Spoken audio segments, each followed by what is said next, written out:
cette série de réflexions qu'on a commencé il y a quelque temps, qui avait pour titre « Marches-tu avec Dieu ?» Marches-tu avec Dieu comme Enoch a marché avec Dieu. Alors on va ouvrir nos Bibles dans Hébreux chapitre 11. On sait que dans Genèse chapitre 5 verset 24, rappelez-vous ce qu'on a lu plusieurs fois, Enoch marcha avec Dieu, puis il ne fut plus parce que Dieu le prit. Et dans Hébreux chapitre 5, au chapitre 11 et au verset 5, on lit quelque chose aussi de très important, de très intéressant concernant Enoch. Cela n'est pas révélé dans le livre de la Genèse, il faut attendre ce chapitre 11 pour découvrir cette réalité. Verset 5, c'est par la foi qu'Enoch fut enlevé pour qu'il ne vit point la mort, et qu'il ne parut plus parce que Dieu l'avait enlevé, car avant son enlèvement, nous est-il dit, il avait reçu le témoignage qu'il était agréable à Dieu. Amen. Avant son enlèvement, nous dit l'Écriture, il avait reçu le témoignage qu'il était agréable à Dieu. Je voudrais terminer ce soir cette série de réflexions avec ce point.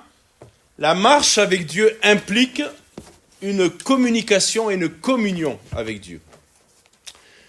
Quand deux amis marchent ensemble, que font-ils? Ils parlent, ils communiquent, ils échangent, ils s'écoutent mutuellement.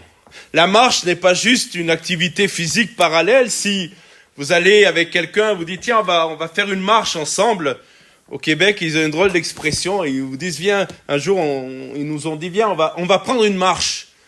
J'ai dit, ça veut dire quoi, prendre une marche? Nous, on croyait qu'ils voulaient qu'on prenne une marche, donc ils voulaient en fait nous inviter à marcher ensemble. Eh bien, mes amis, quand on décide d'aller marcher avec quelqu'un, c'est vrai qu'on peut être dans un état contemplatif, si on est dans la nature, tout ça, mais quand même, on va parler ensemble, on va communiquer ensemble, on va échanger ensemble. C'est vrai ou pas? Et puis, en marchant, on va apprendre à se connaître. On va échanger peut-être des choses qui relèvent d'une certaine intimité, et puis on va apprendre des choses les uns sur les autres. Et la marche n'est pas simplement une activité physique, c'est un moment de communion, d'échange, on va dire de relations vivantes. De la même manière, marcher avec Dieu implique nécessairement une communion constante avec lui. Ce n'est pas juste vivre notre vie en espérant vaguement que Dieu nous bénisse, de loin, c'est vivre avec cette conscience que le Seigneur est présent avec nous. Sa présence est une réalité. Et nous sommes donc en communication continue avec lui. Vous savez, la prière ne se résume pas simplement à ces moments où nous nous retrouvons dans l'église, comme ce soir. La prière, ce n'est même pas un moment où simplement on prend du temps avec Dieu dans la journée, mais la prière, c'est quelque chose qui se vit constamment. On est là dans un esprit de prière. On est là à communiquer avec Dieu sans forcément prendre une position qui révélerait donc ce temps de prière, mais un cœur à cœur avec Dieu. Il y a deux choses qui sont nécessaires pour être en communion avec Dieu. D'abord, et je viens d'en parler, la prière. Comment maintenons-nous notre communion avec Dieu? Principalement par la prière. Et la prière, c'est parler avec Dieu. On a malheureusement parfois compliqué les choses. Mais un enfant, vous le savez, peut prier parce qu'il parle à Dieu. Et c'est étonnant d'entendre les enfants. Des fois, ils sont désarmants. Vous êtes à table, je me souviens de ces familles où les parents ont demandé au petit garçon ou à la petite fille de prier pour le repas. Et puis la prière, elle était tellement belle, pas naïve, mais tellement belle, tellement simple, que d'ailleurs, ça nous apprend certaines choses, la simplicité. Et mes amis, prier, c'est parler. Quand quelqu'un me dit, moi, je ne sais pas prier, je lui dis, tu sais parler. Donc, si tu sais parler, tu sais prier. Parce que ce que Dieu attend, ce n'est pas nos belles formules. C'est de parler avec notre cœur. De lui apporter nos préoccupations, mais aussi nos joies. Alléluia. Parce que Dieu aussi nous donne de la joie, c'est vrai ou pas? Dieu nous donne des victoires, Dieu nous donne des bénédictions. Alors, quand on le remercie, quand on l'honore par notre adoration, eh bien, il se réjouit. Vous savez que Paul écrit dans la première épître aux Thessaloniciens, versets 5 et 17, Paul écrit « Priez sans cesse ». Priez sans cesse. Sans cesse. Pas seulement le matin au réveil, pas seulement le soir avant de dormir, pas seulement à l'église le dimanche matin, mais continuellement, constamment, en toutes circonstances. Bien sûr, cela ne signifie pas que nous devons être littéralement à genoux 24 heures sur 24. C'est impossible. Pourtant, Paul dit « priez sans cesse ». Cela signifie que nous devons cultiver une attitude de prière constante. Quelque chose qui fait que notre conscience, tout en étant occupée par les activités qui sont légitimes et nécessaires, nous sommes en relation avec Dieu. Alléluia. Nous sommes en permanence dans la présence de Dieu. Une habitude de nous tourner vers lui à tout moment de la journée. Il y a quelques jours, ça remonte à vendredi, on reçoit un appel, voilà, je donne pas de détails, tout ça, et puis j'ai arrêté et j'ai prié le Seigneur. Voilà, j'ai arrêté ce que je faisais, parce qu'on a senti qu'il fallait prier là maintenant, pas attendre plus tard, là. Donc j'ai arrêté ce que je faisais, j'ai prié, pas longuement, j'ai juste demandé au Seigneur quelque chose au nom de Jésus. Je vais vous dire la vérité, l'après-midi même, la prière est exaucée. Non pas parce que je suis quelqu'un qui prie bien, juste parce que j'ai prié. Parce qu'à ce moment-là, eh bien, il fallait que je sois en prière sans cesse. Et mes frères et sœurs, il y a des fois où il faut arrêter un peu nos activités. 2 minutes, 3 minutes. Pas forcément tout abandonner pendant des heures, mais 2-3 minutes, le temps de se placer devant Dieu, le temps de formuler une prière que nous espérons être inspirée par le Saint-Esprit. On dit Amen, merci Seigneur. Et le Seigneur répond. Alléluia. C'est ça, prier sans cesse. C'est constamment avoir le réflexe de nous adresser à Dieu. Et la deuxième chose pour être en communication avec Dieu, c'est écouter sa parole, être à l'écoute de sa voix. Vous êtes conscient que si vous faites une balade avec quelqu'un qui dure 1 heure et que la personne avec qui vous vous baladez, c'est que elle qui parle, il y a des bavardes, il y a des bavards. J'aurais dû commencer par les messieurs, il y a des bavards, il y a des bavardes. Quand 2 prédicateurs marchent ensemble, c'est compliqué parce qu'ils sont bavards, les prédicateurs. Et si vous faites une marche d'1 heure et que la personne ne fait que parler, lorsqu'elle vous dira « Tu viens, on va faire une marche ensemble », je dis « Je passe mon tour, joker ». Parce que moi, j'ai fait que écouter. Mes amis, nous devons apprendre à prier, mais nous devons aussi apprendre à écouter Dieu. Et peut-être, nous devons apprendre, et là je dis dans nos moments personnels, à nous taire des fois dans la présence de Dieu. À nous taire. Parce que le Seigneur ne nous coupe pas la parole. Vous m'entendez, mes frères et sœurs ? Le Seigneur ne nous coupe pas la parole. Mais une fois qu'on a prié, et une fois qu'on a remis certaines choses au Seigneur, peut-être faire silence quelques instants et dire « Maintenant, je voudrais entendre ta voix. » Être disposé à entendre sa voix.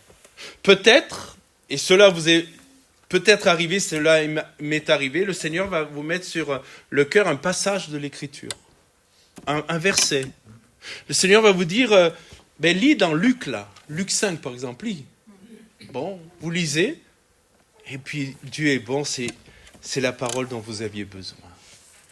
Donc, il faut que nous apprenions à parler à Dieu dans la prière, mais aussi que nous apprenions que Dieu nous parle. Et comment Dieu nous parle-t-il ? Principalement au travers de sa parole. D'abord au travers de sa parole. Le psaume 119, vous connaissez ce psaume merveilleux que vous lisez tous les soirs ? Je dis ça pour ceux qui ne le connaissent pas, c'est le psaume le plus long. Le plus long. Mais c'est un psaume qui est centré sur la parole de Dieu. Et il est dit au verset 105, « Ta parole est une lampe à mes pieds et une lumière sur mon sentier. » Je vous conseille, lorsque vous rentrerez chez vous, si vous êtes venu en voiture, d'allumer les phares. Pour vous et pour ceux qui sont en face. Parce que, mes amis, on ne peut pas se diriger dans le noir. On a besoin d'être éclairé. Et le monde dans lequel nous vivons aujourd'hui, les temps dans lesquels nous sommes aujourd'hui, nécessitent que nous ayons une lampe bien allumée. Parce qu'il y a des dangers, parce qu'il y a des écueils, parce qu'il y a des pièges. Vrai ou pas, mes frères et sœurs ? Et si nous n'allumons pas les phares à fond, nous allons nous faire avoir. Voilà pourquoi le Seigneur nous encourage à le prier, mais aussi à l'écouter. Comment pouvons-nous marcher avec Dieu si nous n'écoutons pas ses instructions? Comment pouvons-nous connaître sa volonté si nous négligeons sa parole? Comment pouvons-nous nous maintenir une communion intime avec lui si nous ne prenons pas le temps de l'écouter nous parler à travers les Écritures? Marcher avec Dieu implique une vie nourrie quotidiennement par la lecture, la méditation et l'étude de la parole de Dieu. Je vais dire quelque chose qui est une évidence, mais cette évidence doit être vécue dans nos foyers et dans nos vies. Nous devons lire la Bible tous les jours. Mes frères et sœurs, vous m'entendez? Tous les jours. Avant de regarder combien j'ai de likes sur Facebook, ce que l'autre fait sur TikTok, quelle belle image il y a sur Instagram, avant d'aller voir quelle est la dernière série de Netflix, je parle très sérieusement et très concrètement, je dois ouvrir ma Bible. Parce que c'est là que Dieu va m'éclairer. C'est là que Dieu va m'avertir. C'est là que Dieu va m'alerter. C'est là que Dieu aussi va répondre à mes questionnements. Et peut-être, pas toujours, mais cela arrive. Parce que l'Écriture est un miroir, c'est aussi là où le Seigneur va me dire, là, il faut que tu changes. Là, il faut que tu réformes cette chose. Et mes frères et sœurs, marcher avec Dieu implique que nous nourrissions quotidiennement de la parole de Dieu. Alors, bien sûr, vous allez me dire, mais je la connais pratiquement par cœur. Ah, mes amis, il y en a comme moi qui lisent leur Bible depuis plus de 30 ans. Et des passages, c'est vrai, et c'est compliqué quand vous êtes prédicateur, que vous lisez un passage, il faut que vous demandiez au Seigneur qu'il vous donne de le découvrir comme si c'était la première fois. Mais ce livre, est-ce que vous êtes d'accord avec moi, mes frères et sœurs, que ce livre est un livre miraculeux? On peut le lire tous les jours, depuis 30 ans et 35 ans, et dire, mais il y a toujours quelque chose de nouveau. Il y a toujours une pépite, il y a toujours quelque chose de merveilleux. Alléluia. C'est pour ça qu'on ne peut pas se lasser de lire ce livre. Parce qu'elle est merveilleuse, cette parole. Amen. Enoch a marché avec Dieu, vous vous souvenez combien de temps? 300 ans. Alors c'est marrant, je fais juste une parenthèse, vous le vérifierez dans Genèse, mais il a vécu 305 ans. 305 ans. Et le Seigneur ne dit pas qu'il a marché avec Dieu 305 ans. Pardon, Babette? Vous voulez qu'on vérifie? On va vérifier. On va vérifier. Genèse 5. Ah ben, je sais pas. Peut-être vous avez raison, peut-être pas. On va voir. Genèse chapitre 5.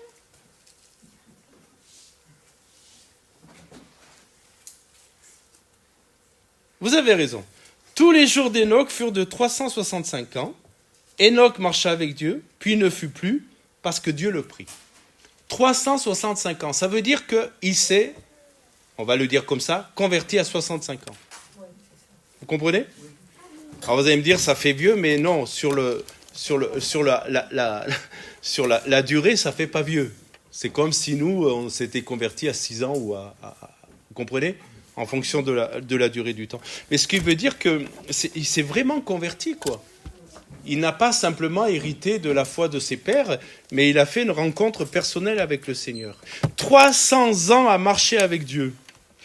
300 ans en priant, en écoutant, en parlant avec Dieu, en marchant dans sa présence. Cette communion était tellement profonde, tellement réelle, tellement intime, qu'à la fin, il semble tout naturel que Dieu le prenne directement avec lui. C'est comme si Enoch et Dieu marchaient ensemble, et à un moment donné, c'est pas écrit, hein, moi je le comprends comme ça, ils marchaient ensemble, et à un moment donné, Dieu a dit, tu sais Enoch, nous sommes plus près de ma maison que de la tienne, viens, entre chez moi. Écoutez mes frères et sœurs, il viendra un moment où le Seigneur nous dira, on est plus près de ma maison que de la tienne. C'est ton temps maintenant. Vous m'entendez? Vous suivez l'idée? C'est mon temps. Maintenant, ta maison, il faut la laisser. Arrivé à un certain âge, les cheveux blanchissant, l'arthrose faisant des misères, nous comprenons que nous commençons à approcher de la maison de Dieu. Et qu'il va falloir qu'on laisse notre maison. Et c'est merveilleux parce que Dieu lui dit, écoute maintenant, rentre, viens chez moi. Viens chez moi. Et mes frères et sœurs, il a pu aller chez Dieu, et Dieu le prie, parce qu'il fut agréable à Dieu.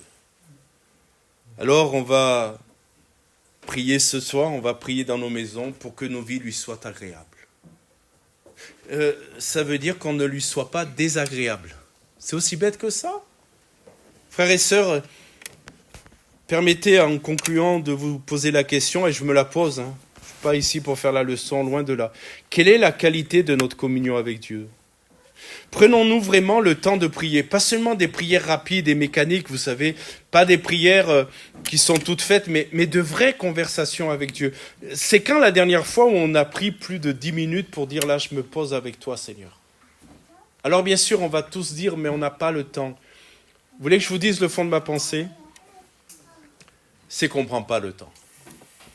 C'est pas qu'on n'a pas le temps, c'est qu'on ne prend pas le temps. Et si on faisait peut-être des pauses sur certaines choses pour dire au Seigneur, là aujourd'hui je vais prendre le temps de lire ta Bible. Allez, sérieusement. Plus que quelques versets, mais puis pas que la lire seulement. Essayez de comprendre, essayez de la méditer. Au mois de janvier, on va commencer un vendredi par mois, ce que je vais appeler « Comprends-tu ce que tu lis ?» Une formation pour apprendre à ceux qui veulent méditer la parole de Dieu comment la méditer. Parce que nous pouvons dire aux gens, lisez votre Bible, mais si on ne leur donne pas des méthodes, des moyens, ça peut être compliqué. Et au travers de cette formation, on va apprendre comment on peut décacheter ce livre, parce qu'il y a des choses qui sont un peu cachetées. Vous me suivez là ? Alors, par moments, le Saint-Esprit nous fait grâce. Vous avez vécu ça ? Où il y a des moments où vous lisez le texte, vous ne l'avez pas compris pendant des mois, vous le lisez, d'un seul coup, vous comprenez. Et vous vous dites, là, j'ai un QI ce soir extraordinaire. Non, c'est le Saint-Esprit qui vous a donné ce QI-là. C'est le Saint-Esprit qui a décacheté. Mais des fois, il faut avoir des méthodes. Il faut juste avoir des méthodes pour savoir comment étudier. Alors, est-ce que nous avons une vraie relation avec le Seigneur ? Le résultat d'Hénoch, c'est que sa vie lui plaisait à Dieu. Il a reçu le témoignage qu'il était agréable à Dieu. C'est extraordinaire quand même. Je ne sais pas vous, mais si Dieu pouvait dire de chacun de nous, « Ah, il m'est agréable, lui. Elle m'est agréable. » Alléluia. J'aime être dans sa présence. J'aime parler avec lui. J'aime quand il vient prendre du temps avec moi, qui se blottit près de moi. J'attends que ça. Est-ce que Francis, tu vas venir ? Ah, si c'est le cas. Francis vient, j'aime ça.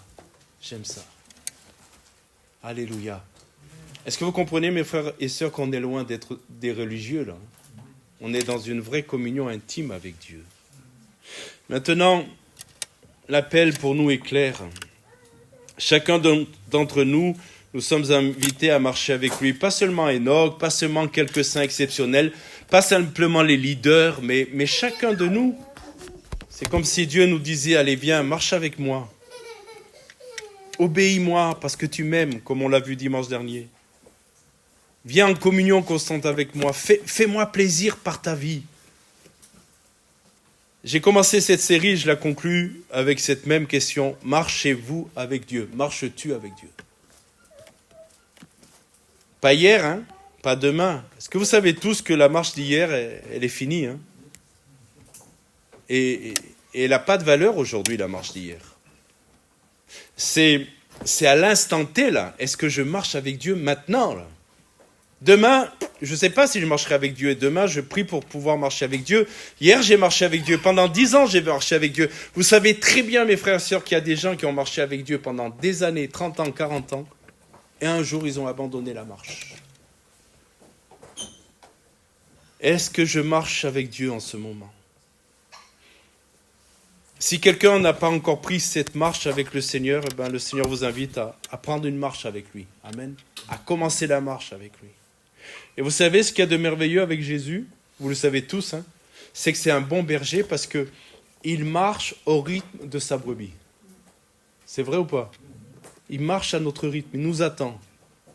Des fois, reconnaissons-le, il presse un peu le pas parce qu'il dit maintenant, il faudrait que tu passes à la vitesse supérieure. Ça fait 30 ans que tu es converti, maintenant, il faudrait quand même que tu ailles un peu plus vite. C'est vrai, Il presse un peu le pas, mais jamais au point de nous essouffler, jamais au point de nous fatiguer. Et s'il faut ralentir, il va ralentir. J'aime mon Seigneur Jésus. Alléluia. Parce qu'il m'a toujours attendu. Il a toujours pris une marche adaptée à mes capacités. Alors, mes frères et sœurs, si vous marchez avec Dieu, je vous invite à marcher avec Dieu encore et encore et encore et encore. Sans être prophète, je peux quand même vous dire que vous ne marcherez pas avec Dieu 300 ans. Je ne pense pas. Soit le Seigneur sera revenu vous chercher avant, soit avant vos 300 ans, vous serez plus proche de la maison de Dieu que de votre maison. Alors mes frères et sœurs, ne nous laissons pas distraire par le monde qui nous entoure. Je ne sais pas si vous êtes conscient de ça, je pense que oui, mais vous avez vu comment le monde veut nous distraire? Comment le monde veut qu'on se détourne de notre marche avec le Seigneur? Comment notre chair est sollicitée quotidiennement, constamment? Je ne sais pas si vous avez vu ces chevaux, on leur met des œillères comme ça. Vous avez vu ça? Vous savez pourquoi on leur met ça? Pour qu'ils ne voient pas ailleurs. Pour qu'ils restent la tête droite. Parce qu'il ne faut pas qu'ils regardent ailleurs. Et des fois, soyons honnêtes, hein, on est des chevaux sauvages des fois. Hein.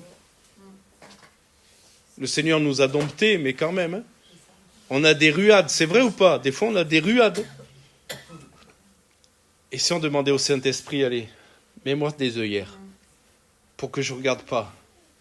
Je ne regarde pas ce qui se passe dans le monde. Je ne regarde pas ce qui se passe dans ce monde qui est devenu fou. Que je ne regarde pas vers les choses sales, impures. Mais que je regarde à toi, Jésus. Le regard fixé sur toi et j'avance. Ça peut tomber à gauche, ça peut tomber à gauche, ça peut tomber à droite. Ça peut me solliciter de partout. Moi, je ne regarde qu'à toi, Jésus. Alléluia. Amen, mes frères et sœurs. Est-ce qu'on peut se recueillir quelques instants avant que nous